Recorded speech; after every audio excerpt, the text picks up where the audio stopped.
In light of the companion's experiences with wealth and poverty, the story of Bilal ibn Rabah stands out as a powerful tribute to faith and sacrifice.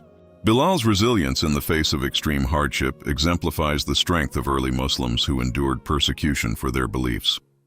His unwavering commitment to Islam reflects the importance of tawbah and repentance in maintaining one's faith, even in the direst circumstances.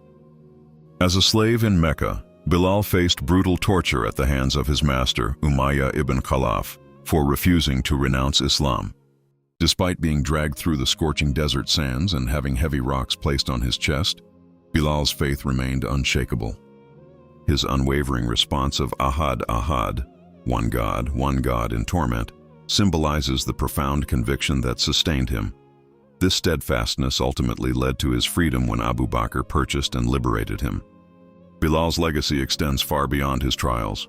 As the first muezzin of Islam, chosen by Prophet Muhammad himself, Bilal's distinctive voice became synonymous with the call to prayer. His elevation from slave to a respected figure in the Muslim community demonstrates the transformative power of faith and the equality Islam promotes, transcending societal barriers and prejudices.